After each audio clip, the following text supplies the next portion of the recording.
Se eu tivesse 50 mil reais hoje para começar a investir do zero, o que eu faria? E aqui a gente tem que adicionar algumas premissas. Primeiro, eu não sei nada sobre investimentos, estou começando agora. Eu ganhei esses 50 mil reais aí, ou de herança, ou de presente, ou eu tô juntando e tô deixando esse negócio na poupança, já tem uns 2, 3 anos que tô juntando. Cheguei num número maior, seja 10, 20, 30, 40, 50 mil, 100 mil, 1 milhão. E agora eu quero fazer esse dinheiro render mais. Eu quero fazer esse dinheiro entrar de maneira eficiente no mercado financeiro para que eu possa fazer as contas da minha aposentadoria. Beleza, agora que eu comecei a abrir as caixinhas de perguntas do Instagram novamente, cara, essa é uma das perguntas que se repetem muito. Léo, se você tivesse 50 mil reais agora, e 50 mil reais inclusive é um número bem repetido, o que você faria? Esses dias eu recebi até num grupo de perguntas da mentoria, vou deixar aqui a perguntinha também. E foi graças a essa pergunta aí que eu decidi gravar esse vídeo. Eu até passei algumas horas escrevendo esse rabisco aqui, né? Pra montar um plano pra vocês de como eu faria isso. Fiquei aqui sentado pensando, pô, onde que eu colocaria o dinheiro primeiro? E depois, o que eu faria? Depois,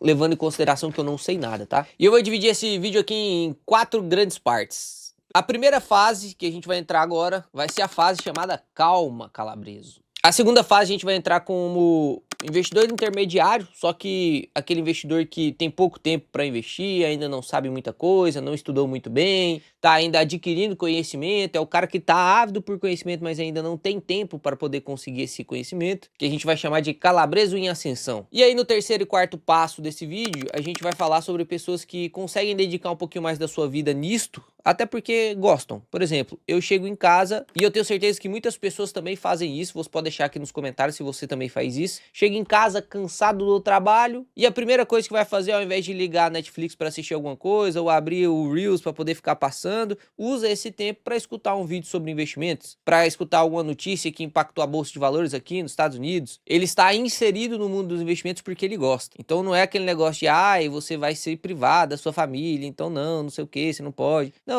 o cara inclusive assiste isso com a família. A Ingrid inclusive assiste um monte de podcast comigo sobre investimentos. É mais sobre realmente o que você gosta ou não. A gente vai falar sobre isso no terceiro e quarto ponto e te mostrar o quanto que isso impacta a sua rentabilidade, caso você aprenda a gostar desse negócio. Não tem como você ser um excelente jogador de futebol se você não gosta de futebol, né? Não tem como você ser um excelente coador de café se você nem gosta de café, se você não gosta de coar café, entende? Então vamos pro primeiro passo. Primeiro passo, que é o calma calabreso. Você tem 50 mil reais na sua conta e aí está doido para investir em algum lugar que rende mais. Aí é a hora de eu jogar o café frio na sua cabeça e falar assim, opa, calma, cuidado para não fazer merda. Primeiro passo que você tem que tomar é colocar esse dinheiro na renda fixa, para deixar esse dinheiro rendendo enquanto você ainda não toma outras decisões. Então anota aí, primeiro passo, colocar todo o dinheiro na renda fixa. Você não vai deixar na conta corrente, que na conta corrente não rende de nada, nada. Tem algumas contas de pagamento que vai deixar a conta corrente rendendo, mas vai ser sistematicamente mais lento e menos do que o que você poderia fazer se você colocasse isso na renda fixa de verdade. Então, não vai deixar em conta corrente, você não vai deixar na poupança. A primeira coisa que a gente vai fazer, apesar da poupança ser renda fixa, né? A primeira coisa que a gente vai fazer é trazer isso para uma renda fixa eficiente que tente replicar o CDI. E aí a gente tem um monte de renda fixa. E aí eu quero te dizer aqui, como uma pessoa que teoricamente não sabe nada, ou que tá começando, para você ter a meta de bater 100% CDI. Isso em rendimento bruto mesmo, tá? Não tô nem falando de rendimento líquido não, rendimento bruto, sem descontar imposto, sem descontar nada. E dentro dessas opções aí para render CDI, a gente tem algumas muito famosas. Primeira, muito famosa, Tesouro Selic. Rende basicamente 100% CDI. Bruto, né? Então você consegue entrar no Tesouro Direto, investir no Tesouro Selic, que é a renda fixa mais segura que existe no Brasil. É a renda fixa mais segura que existe no Brasil. O risco é soberano, que é aquele que a gente tem quando a gente empresta dinheiro para o governo, porque na pior das hipóteses, se o governo não tiver dinheiro para te pagar, ele pode imprimir moeda com um botão, ele pode cobrar mais imposto de renda, ele pode fazer um monte de coisa antes de te dar o calote. Porque se o governo chegar e te dar o calote, meu amigo, você pode se preocupar com as outras empresas, que provavelmente as outras empresas estão indo de mal a pior. Então, primeira opção seria Tesouro Selic. Segunda opção seria CDB de banco. Só que aqui tem que ser CDB de banco bom, tá? Então, você vai pegar os bancos maiores. Itaú, Bradesco, Banco do Brasil, Caixa Econômica, Santander. Pode pegar Nubank, pode pegar Banco Inter, pode pegar esses bancos digitais que também são bons e que tem garantia do FGC. Então aqui a gente tem um ponto principal, que no Tesouro Selic você está assegurado pelo risco soberano. Então você pode colocar 1 milhão lá, 2 milhões, 100 milhões, você pode colocar o quanto de dinheiro você quiser lá que você vai estar assegurado. Agora, quando você vai colocar isso dentro de uma caixinha da Nubank, você tem que tomar cuidado porque você não vai estar assegurado acima de 250 mil. Então o FGC, que é o Fundo Garantidor de Crédito, já tem um vídeo sobre ele aqui, se você quiser aprender mais um pouquinho sobre ele só garante o seu dinheiro até 250 mil. Lembra do Banco Master, o Banco Will, que foi a liquidação ano passado? Pois é, lá no finalzinho do ano passado eu fiz uma experiência junto com vocês aqui no canal. Eu peguei um dinheirinho meu, coloquei no Banco Master lá, investido no Banco Master, no CDB do Banco Master, justamente para te mostrar o que acontece quando o banco vai ser liquidado. Por nossa sorte, o banco realmente foi liquidado, porque senão não ia ter como eu seguir na aula, né? E aí com o banco liquidado eu acionei o FGC. O FGC me cobriu porque eu tinha menos de 250 mil, mas uma pancada de gente perdeu dinheiro porque tinha muito mais do que 250 mil. Se eu tivesse R$1 milhão lá no Banco Master, eu ia perder 750 mil e ia ficar só com os meus 250 mil garantidos pelo FGC. Isso acontece diariamente. Aconteceu com o CRA da Raizen, aconteceu com o CRI do GPA, acontece com muita gente, então você tem que tomar cuidado com isso. Mas eu vou falar um pouquinho mais detalhado disso, um pouquinho mais na frente, nesse próprio vídeo, tá? Então a gente tem o Tesouro Selic, a gente tem os CDBs dos bancos e a melhor opção, que é com certeza o que eu faria, colocar num ETF de renda fixa. Ah, Léo, já começou a complicar, ETF eu não sei o que é. Eu poderia traduzir aqui para você, né, que chama Exchange Traded Fund, que na verdade é fundo negociado em bolsa. Só isso, basicamente é isso. Você não precisa entender ainda a estrutura de um fundo, como que funciona, não precisa disso. A única coisa que você precisa entender aqui, já que você não sabe nada, é que esses ETFs de renda fixa, eles têm eficiência tributária em cima do Tesouro Selic, em cima do CDB, se você vai colocar o dinheiro lá e tirar antes de 2 anos. Dentro da renda fixa a gente tem uma tabela de imposto, que é essa tabela regressiva aqui, ó. A gente começa pagando 22,5% de imposto sobre o lucro, depois cai para 20, depois para 17,5, depois para 15. Importante te lembrar que esse imposto é só sobre o lucro. Tem muita gente que acha que vai colocar R$100 lá, aí rendeu 110, né? Agora ele tá com 110 na conta, e aí se ele for tirar ele vai pagar 20%, vai voltar para 90. Não. Imposto é só sobre o lucro. Então é 20% sobre os R$10 que você ganhou, é 22,5% sobre os R$10 que você ganhou, é 17,5% sobre os R$10 que você ganhou. Não é sobre o valor total, beleza? Tem muita gente que tem dúvida nisso e evita de tirar o dinheiro da poupança porque fica com medo de pagar o imposto e consumir o dinheiro que ela tinha. Não. Pelo amor de Deus, não confunda isso. E qual que é a vantagem do ETF de renda fixa, Léo? Por que você tá me falando que se fosse você, se colocaria no ETF de renda fixa? Porque o ETF de renda fixa, por lei, se ele cumprir alguns pré-requisitos, que é tempo de repactuação de contratos, que você não precisa entender agora, acima de 720 dias, ele tem uma alíquota fixa de imposto de renda de 15% sobre o lucro. Então você percebe, se você começa aqui com o Tesouro Selic e caixinha da Nubank, por exemplo, você vai pagar mais do que 15% até 2 anos. Depois que passou 2 anos, aí você paga 15%. No ETF de renda fixa, você vai ter, inclusive dentro do ETF, próprio Tesouro Selic. Dentro do ETF aqui tem Tesouro Selic. Só que como ele está num veículo mais eficiente, você consegue pagar 15% de imposto de renda já direto do primeiro dia. Se eu invisto hoje e amanhã quero sacar, eu já pago 15% de imposto de renda sobre o lucro. Lembra? Se fosse aqui na caixinha da Nubank, se fosse no Tesouro Selic, se fosse no porquinho do Banco Inter, se fosse no cofrinho do Mercado Pago, eu ia pagar 22,5%. Então isso é eficiência tributária absurda.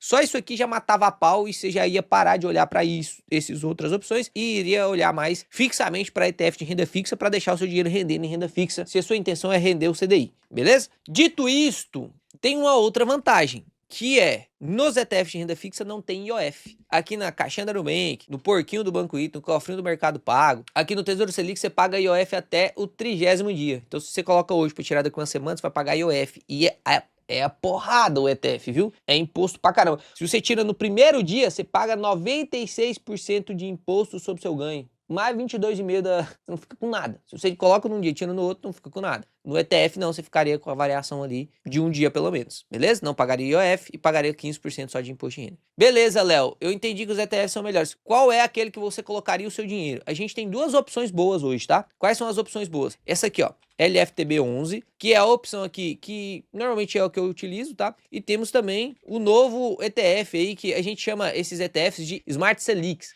Selics inteligentes. Por que é Selic inteligente? Porque não cobre IOF, porque a alíquota do imposto de renda é menor. Então aqui você consegue ver o AUPO11, que é um ETF de renda fixa também, e o LFTB11, que também é um ETF de renda fixa. LFT, só para você entender, é Letra Financeira do Tesouro, que é o antigo nome do Tesouro Selic. Só para você entender que faz sentido ter Selic aqui, né? Então aqui fala daquele prazo médio de repactuação acima de 720 dias. Então a taxa que você vai pagar aí de alíquota é só realmente 15%. A taxa de administração aqui, gestão, é menor do que o que você pagaria lá no Selic, que a custódia lá acima de 10 mil reais é 0,2% ao ano. Então aqui tem muitas vantagens, tá? E aqui a gente consegue ver o tracking error desses ETFs. O ETF, você analisa a qualidade desse ETF pela capacidade dele de seguir o índice. Então o ETF, como que eu analiso a capacidade do ETF, Léo? Como que eu analiso a qualidade do ETF? Porque, pô, é muito diferente de analisar a qualidade de uma ação, de um fundo imobiliário, é muito diferente mesmo. Porque aqui a gente tá falando de índices. E aí, anota essa palavra, que a gente já vai entrar no segundo passo. A qualidade de um ETF, ela tem que ser medida pelo tracking error dela, que é a capacidade de seguir o índice. Aqui você consegue ver que nos últimos 12 meses aqui, tá seguindo pau a pau, né, o LFTB e esse índice que foi criado aqui no caso para poder bater ali o CDI, né, 100% CDI. Se a gente pega aqui desde o início, você consegue ver aqui que tá seguindo bem pertinho. É óbvio que nunca vai seguir exatamente o índice, porque tem a taxa de administração, então vai ser o índice menos taxa de administração um pouquinho, né. Então aqui você consegue ver que o LFTB ele tem sim uma qualidade bem boa de tracking error, ou seja, replica bem a Selic. E aqui no caso do AUPO, não tem, neste site aqui pelo menos, não tem a parte do tracking error, né? Mas aqui você consegue ver a simulação entre ele e o CDI. Dá uma olhada aqui entre ele e o CDI, ó. Ah, Léo, mas aqui o CDI tá rendendo mais do que o AUPO. Em algumas janelas, quando a volatilidade da taxa futura de juros aumenta, esses ETFs vão perder um pouquinho pro DI, que é o CDI, né? Só que se você fosse fazer o saque para poder liquidar essa posição e colocar o dinheiro dentro do seu bolso, você provavelmente ganharia mais com os ETFs, assim, quase que em 99% das janelas, porque o imposto de renda seria menor. A não ser que você já esteja lá com dinheiro mais de 2 anos na renda fixa, no seu CDB, no Tesouro Selic. O Tesouro Selic, por exemplo, ele tem investimentos, dependendo de qual tesouro você pega, tem investimento de 2 anos, de 4 anos, então você vai ser praticamente obrigado a pagar imposto de 2 em 2 anos. No ETF não, você pode deixar lá 10 anos, você nunca vai ter vencimento do título, você nunca vai precisar pagar imposto, você escolhe quando você quer pagar o imposto, que é quando você saca o dinheiro. Você só paga imposto quando você saca o dinheiro. Nos cofrinhos, por exemplo, nas caixinhas da Nubank, tudo tem vencimento, tem prazo de vencimento. Então você coloca lá R$100, por mais que você não queira tirar, em 2 anos vai vencer. Na caixinha Turbo, por exemplo, da Nubank, que paga 120% de CDI, no limite lá, ele vence em 1 ano, então em 1 ano você vai pagar imposto, em 365 dias vai cair lá na casa dos 17,5% de imposto. Você não tem a opção de, não, mas eu não queria tirar, não, tira e reinveste de novo. Mais um benefício aqui dos ETFs de renda fixa, beleza? Eu ficaria entre um dos dois. Eu ainda prefiro o LFTB pelo tamanho, pela liquidez, apesar do AUPO estar melhorando bastante a liquidez dele, a gente ainda consegue ver. Você consegue ver aqui, ó, a parte de spread entre preço de fechamento e valor patrimonial da cota. Parece muito complicado para você que está começando, mas isso aqui é só para você ver o quanto de diferença tem na hora de você comprar o ETF. Quanto maior é o ETF, mais liquidez tem o ETF, teoricamente você tem menos spread. E comparando aqui os spreads do AUPO com o LFTB ainda tem menos spread, tá? E esse spread aqui, ó, provavelmente quando você for ver alguma comparação entre LFTB e AUPO sobre os spreads, falando que o AUPO tem menos spread, esse aqui é o spread do momento do fechamento, tá? E esse momento do fechamento aqui, o formador de mercado, ele já deixou de atuar ali por volta de uns 20, 30 minutos. Então não é o mais eficiente, a gente tem que ver o spread durante o pregão, né? Durante o pregão. Por exemplo, o formador de mercado começa a formar mercado a partir de 10h30. Então se você olhar esse spread das 10 até as 10h30, não serve de nada, porque o formador de mercado dos dois não tá ali funcionando, né? Então olhando durante o decorrer, e isso normalmente você vai fazer só se você tem a prática de comprar e vender um dos dois, né? Eu já fiz isso, já fiz essa experiência. Pelo menos quando eu fiz, eu tive menos spread no LFTB, beleza? Ah, mas o spread é de 1 centavo, 2 centavos dos dois. Pois é, mas o preço do AUPO é um pouquinho menor, né? Aí, proporcionalmente, o spread fica um pouquinho maior. Mas, muito bom também. Dá pra você escolher um dos dois, tá? Qual que é a vantagem de você escolher o AUPO? O AUPO, ele tem 108 de cotação, né? Então, com R$108 você já consegue investir. O LFTB, ele tem uma cotação um pouquinho mais alta, 124. Então, se isso aqui te limita, né? Esses R$16 de diferença te limita, eu prefiro aí o AUPO. Beleza? Então esse aqui é o passo 1, que é o Calma Calabresco, onde você deveria tirar o seu dinheiro, sei lá da onde que está, e colocar onde, que seria aí no caso o LFTB ou a AUPO. Isso aqui já aumentaria muito a sua rentabilidade. E aí muita gente vai me perguntar, Léo, e quanto que rende isso por mês? Quanto que daria para render isso por mês? Vamos pegar aqui um valor de R$50 mil.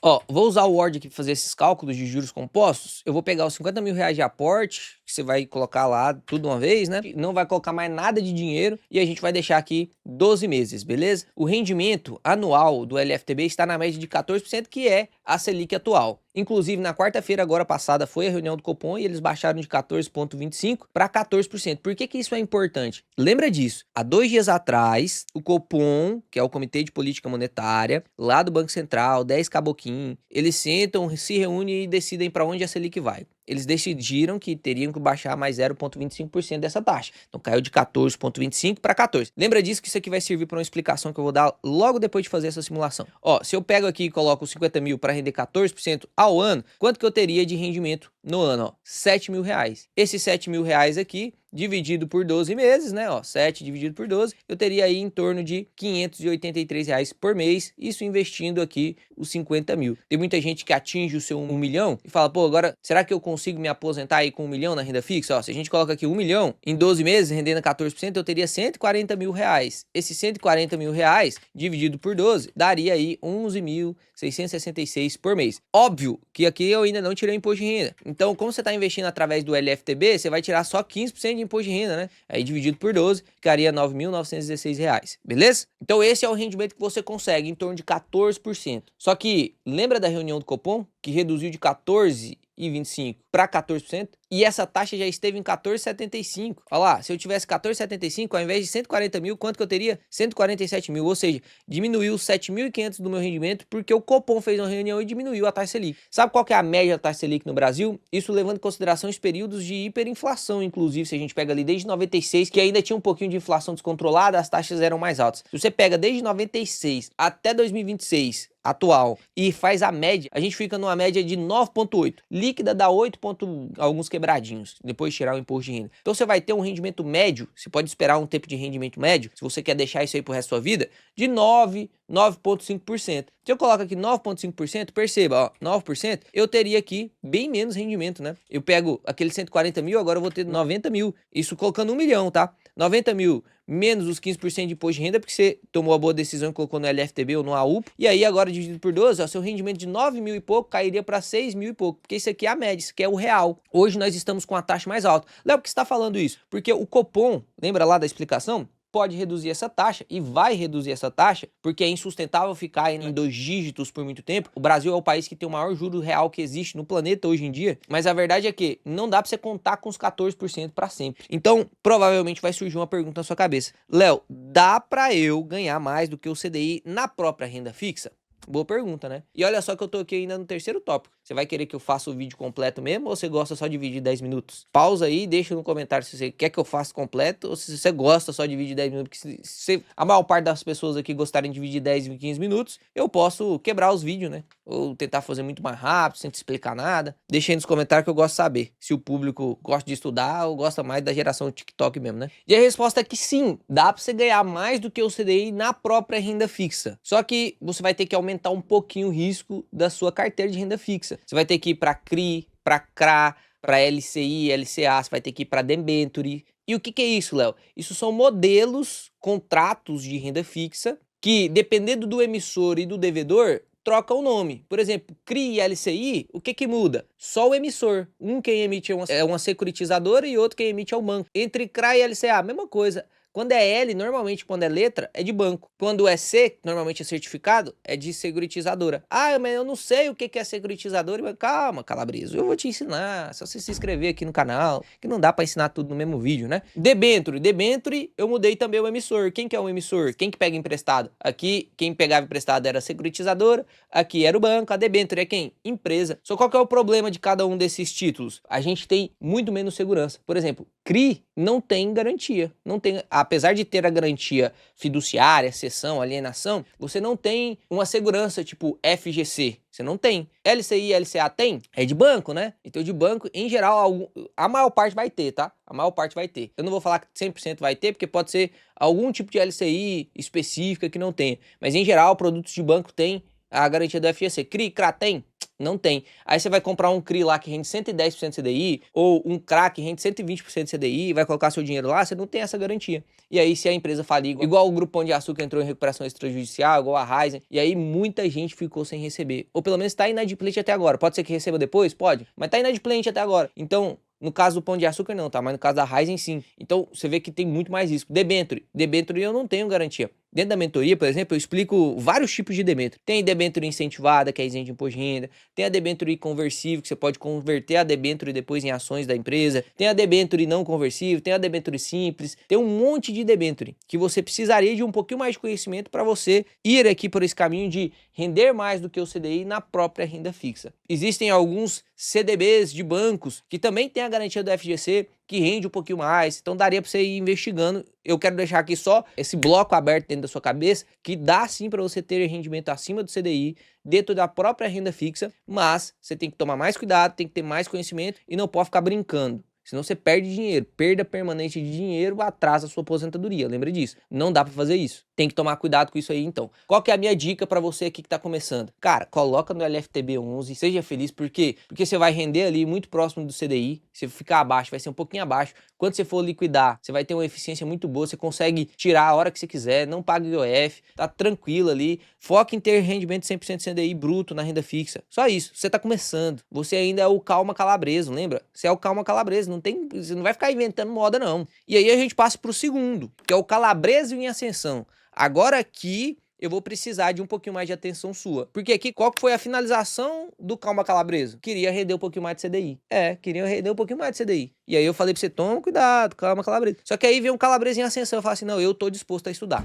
Eu tenho 30 minutos no dia para estudar. Ou eu tenho 20 minutos no dia para estudar. Ou eu tenho 2 horas por semana. Eu não consigo estudar durante a semana, mas no final de semana eu consigo estudar 2 horas. Esse cara é o calabreso em ascensão. É o cara que vai conseguir criar uma carteira na renda variável. Na renda variável, em geral, você vai render bem mais do que o CDI. Ontem eu soltei um vídeo sobre os 10 livros que você deveria ler se você não quer comprar nenhum curso de investimentos e mesmo assim se tornar capaz de fazer bons investimentos. Você não vai gastar nenhum real lendo os livros e mesmo assim você vai conseguir aprender o que a maior parte dos cursos pagos aí de 2, 3 mil reais não te ensina. Eu digo isso porque para a construção do projeto Yield, que vai acontecer agora no dia 11, 12 e 13 de agosto, na próxima semana, vai ser um aulão de 6 horas, vai ser 2 horas por dia dividido em 3 dias. Eu usei esses 10 livros para poder te ensinar o que eu vou te passar lá de maneira gratuita. Você vai aprender mais de 5 mil páginas. Vai ser acelerado, né? Porque se você ler o livro, você vai aprender também. Ah, Léo, mas eu não tenho tempo. Participa do projeto Yield, vão ser 3 aulas, você não vai precisar pagar nada e eu vou resumir esses livros todos lá para você nesse projeto Yield. É só você escanear esse QR Code aqui ou se inscrever aqui na descrição, que lá eu vou te ensinar como você vai montar uma carteira forte na renda variável,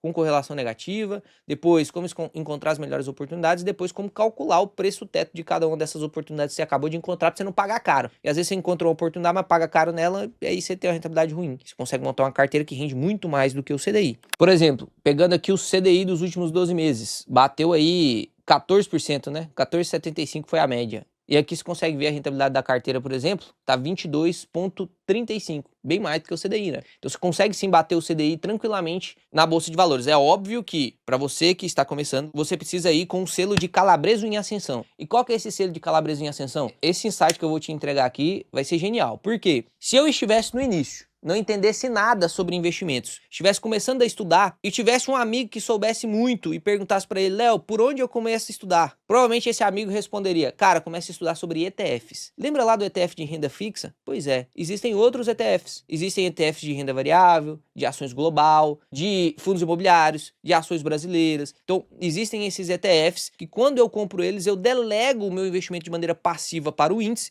e eu replico este índice através desse ETF. E não tem nada de errado você começar a investir os seus 50 mil reais que você está guardando em ETFs. Por quê? Porque você consegue criar uma carteira sólida e uma base, um alicerce muito bom, já diversificando. Dentro da sua primeira compra de ETF, você já vai ter um monte de ação aí, né? Imagina, você compra o SP500, você vai ter 500 melhores empresas. Você compra o Divo 11 aqui no Brasil, que é um ETF também que replica o IDIV. Você vai ter aí 70, 60 empresas aqui. É como se com 100 reais você conseguisse comprar 60 empresas e ter exposição nessas 60 empresas. Você fica extremamente diversificado. Você consegue sim manter um índice que na média supera o CDI. É óbvio que isso não dá pra você sair comprando qualquer tipo de ETF. Por isso que aqui é o calabreso em ascensão. É o calabreso que decidiu estudar. Não é só eu comprar ETF e ficar, eu vou comprar o ETF e acabou, não só preciso fazer mais nada. Não, tem que estudar se o ETF tá batendo os índices, se o ETF tem qualidade mesmo através do track error, se ele tá conseguindo bater o CDI, tem ETF que não consegue bater o CDI. Por exemplo, ó, vou pegar aqui os últimos 10 anos, tá?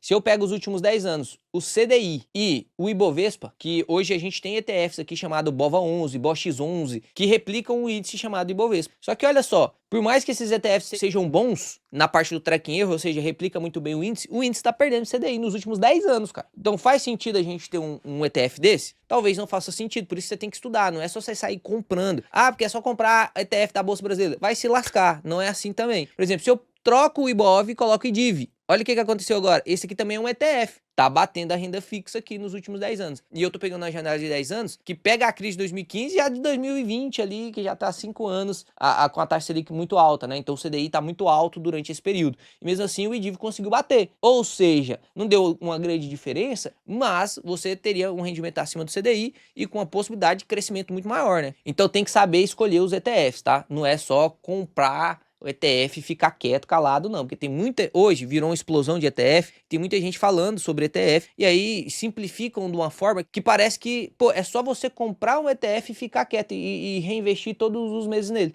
Na prática, dá pra fazer isso? Dá pra fazer. É a melhor opção? Não. Se quiser fazer, pode fazer. Mas é que eu quero te acostumar a realmente ser um cara que estuda um pouquinho sobre. Se você gosta muito de café, você não vai estudar um pouquinho sobre café? Você não tem curiosidade? Nossa, eu tomo café todo dia. Como que surgiu o café? Não tem essa curiosidade? Você tem que tentar se despertar com coisas que te tornam mais produtivos. Não que você seja o mestre da produtividade o tempo todo, eu tenho que estar estudando. Não. Mas ao invés de você colocar fofoca no YouTube, que eu sei que vocês gostam de escutar fofoca no YouTube, que eu vejo às vezes o André assistindo umas fofoquinhas lá do Mundo Maromba, eu coloco um vídeo de como surgiu o café, você vai se entreter da mesma forma, só que você vai aprender alguma coisa, entendeu? E aí, nesse Calabres em ascensão, ele teria aí em torno de 5, 7, talvez máximo 10 ETFs na carteira, com ETFs replicando ativos internacionais, globais, ETFs brasileiros, ETFs de renda fixa, ETFs, por exemplo, que replicam ativos de reserva de valor, como, por exemplo, o ouro. Você poderia montar uma carteirinha bem forte com isso. Você tem que saber e tem que começar a estudar um pouquinho, anota aí, sobre correlação negativa, diversificação com correlação negativa, porque mesmo no ETF, que às vezes você,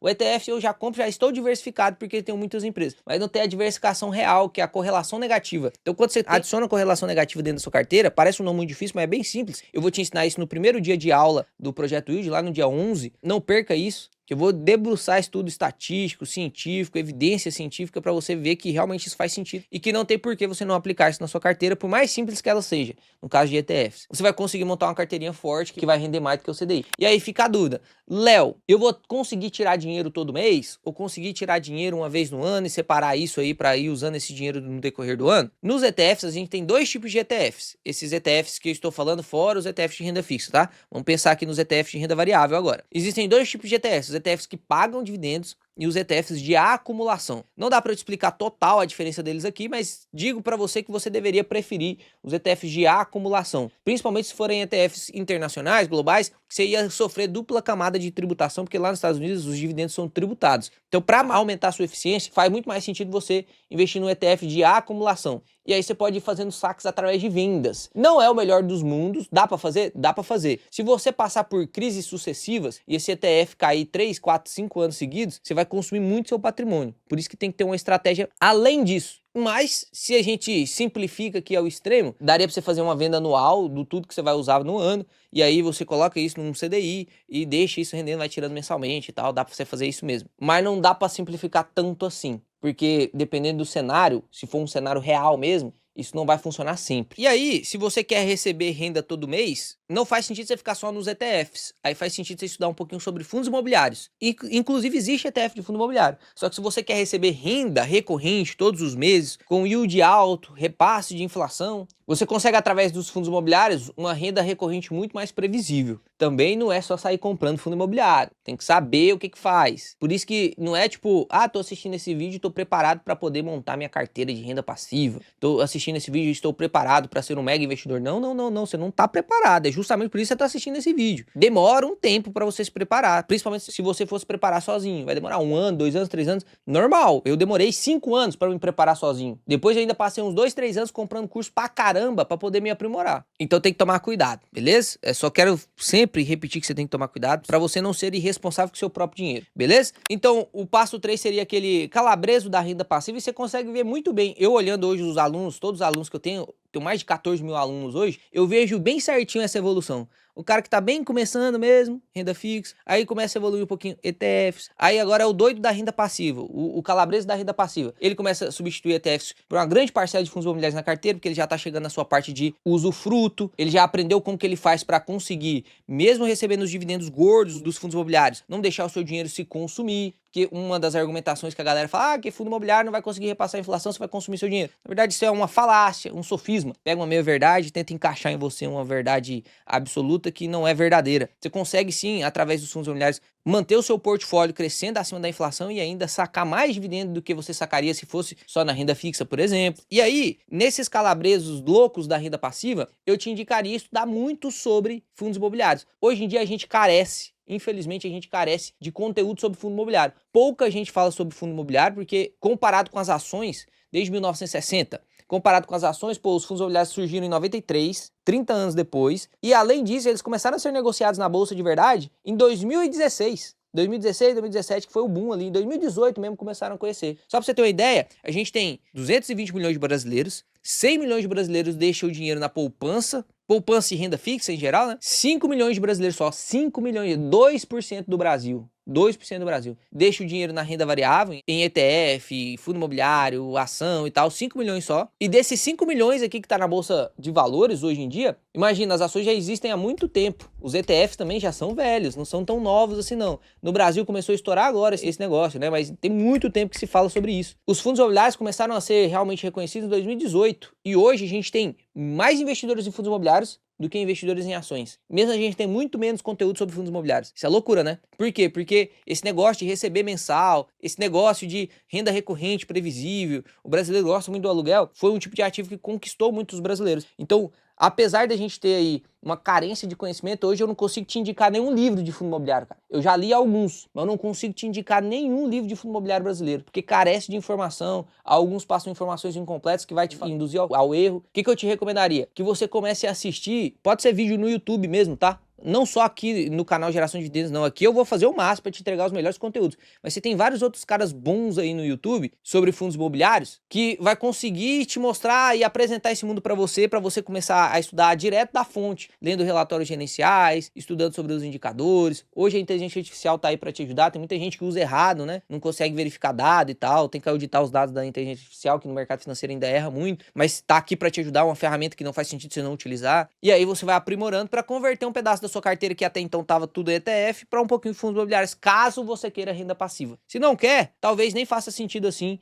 você trocar para fundos imobiliários no momento. Apesar de que eu já comprovei para vocês aqui que o fluxo de caixa mensal, se você é um cara que tem uma gestão ativa do portfólio, esse fluxo de caixa mensal gerado, seja por ação, seja por fundo imobiliário, ele aumenta a TIR da sua carteira e faz você aproveitar melhor das oportunidades. Os fundos imobiliários, eles têm mais fluxo de caixa, né? Então, é óbvio que faz sentido você ter, mesmo você que é mais jovem, ter um percentual da sua carteira lá, 10, 20, 30% em fundos imobiliários. E aí, chegamos no quarto passo, que agora não é mais nem calabreso. Agora a gente pode chamar de picanha. É um investidor picanha. Aquele que gosta só de carne nobre, aquele cara que gosta, né, de realmente bater o CDI, mas conseguir isso com o alfa. Ele se diverte lendo relatórios, ele gosta de conversar sobre isso no seu trabalho, ele arruma um amigo, ele entra numa comunidade onde todo mundo fala sobre investimentos, ele gosta disso, é igual falar de Deus, né, falar de Jesus, a gente gosta de falar disso, pelo menos quem ama Jesus de verdade, gosta de falar de Jesus para as outras pessoas. Quem ama os investimentos de verdade, gosta de falar sobre esses investimentos para as pessoas. Quem gosta de café de verdade, gosta de falar, pô, toma um cafezinho aí, mesmo que você não goste sem açúcar,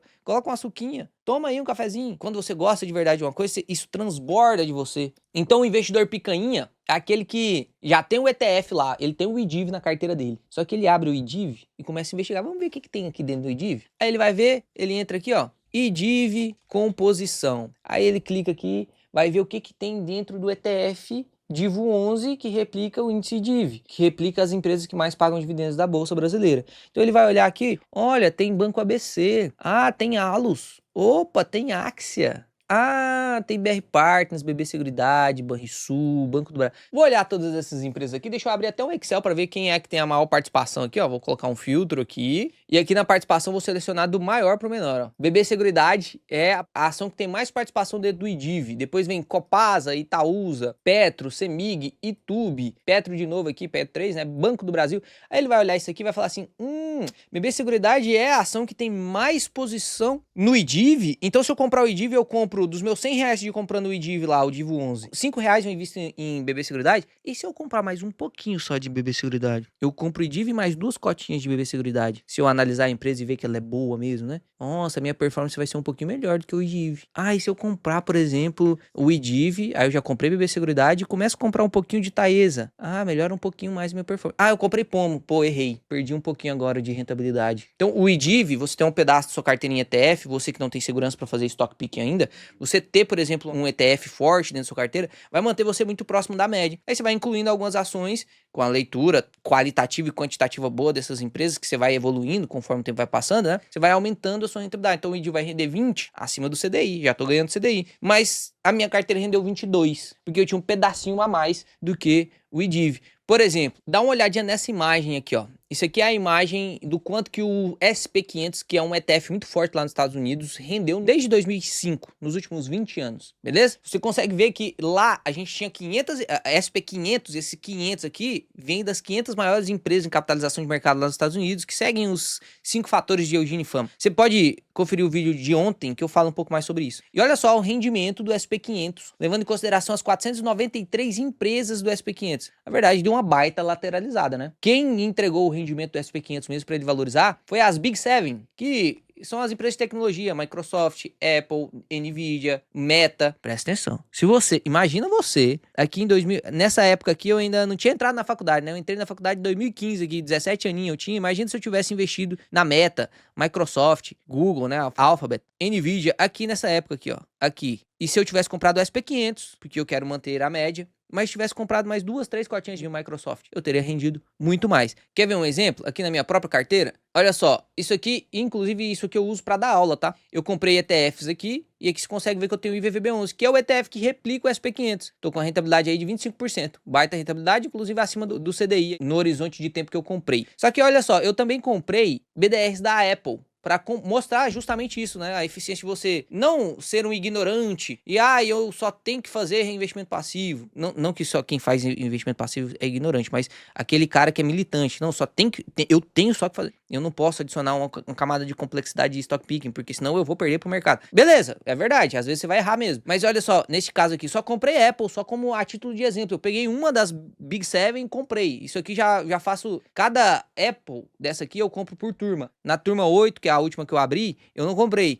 Então, ó, eu comprei na 7, na 6, na 5 e na 4. Já tem 2 anos que eu faço isso. E olha só a rentabilidade de Apple em comparação com a rentabilidade do SP500 todo, né? Você consegue ver que você consegue sim melhorar um pouquinho mais ainda a sua rentabilidade se você consegue aprender a fazer um detalhezinho de stock picking. Você não precisa ser um mestre, você não precisa ler todas as empresas. Você pega uma aqui do IDIV, ó, e vai ler uma, a que tem a maior participação. Pega a BB Seguridade e vai estudar sobre isso. Ah, não, mas eu não sei estudar sobre empresa, eu não sei como chegar nessas empresas. Pois é, aí eu te convido de novo para você fazer parte do Projeto Yield. Ali você vai ter ideia, assim, absurda. Você vai ficar, talvez você até estoure alguns neurônios, porque eu vou te passar muito conteúdo, meu amigo. Se você for com papel e caneta, eu te garanto que você vai ganhar uns 5 mil reais lá, só de economia de curso meia boca que você ia fazer. Mas outro exemplo aqui, se eu tivesse comprado IDIV nos últimos 12 meses, estaria com rendimento aí de 24%, né? Bateria o CDI, não bateria? Mas se eu tivesse comprado BB Seguridade, olha só, BB Seguridade rendeu 22% só em valorização, sem contar os dividend yield, que foi mais de 10%, ou seja, uma rentabilidade aí próxima de 35%. E aí ainda teria uma camada a mais, que você passaria da picanha para outro ponto que eu nem sei nomear, que é o cara que, além disso, ainda consegue fazer um pouquinho de opção. Mas isso eu nem vou falar. Prêmio com BB Seguridade eu ganhei pra caramba também.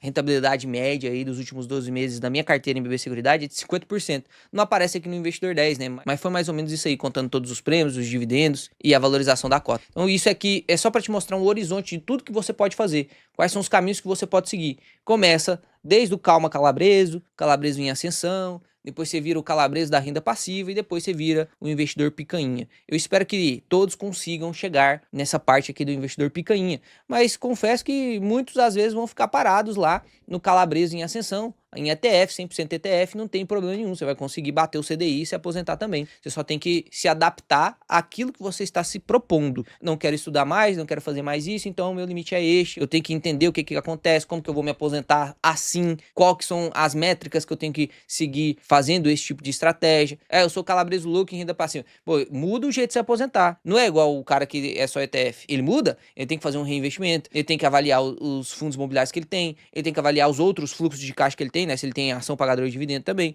Ó, o picanha. O picanha é aquele que demanda mais tempo. Não necessariamente você vai ficar o louco da tela, vou ficar o tempo todo na tela. Não, isso aí é exagero da galera. Eu trabalho com isso e não fico o tempo todo na tela. Então isso é exagero da galera, tá? Às vezes a galera não quer fazer e como eles não querem fazer, para poder tirar um pouquinho do peso da consciência deles, porque eles sabem que eles poderiam estar fazendo mais, ele fala, não, você também não precisa fazer não. Porque aí isso conforta psicologicamente saber que outras pessoas também não estão fazendo, entendeu? Ah, não, mas tudo bem eu não fazer, porque tem muitas outras pessoas que não fazem também. Então cuidado com isso, tá? Depende muito do seu perfil. Às vezes vai ser melhor você não fazer mesmo. Às vezes vai ser muito melhor você fazer. Depende de você. Espero que vocês tenham gostado desse vídeo. Se achou que faltou alguma parte, deixe nos comentários aqui que eu posso comentar a respeito disso. Fiquem com Deus, Papai do Céu abençoe vocês. Eu espero vocês lá no Projeto Yield, tá? Principalmente vocês que estão enquadrados aí no Calma Calabreso, no Calabreso em Ascensão. Até o Picanha vai aprender muito lá, viu? Até o Picanha vai aprender muito lá. Fica com Deus!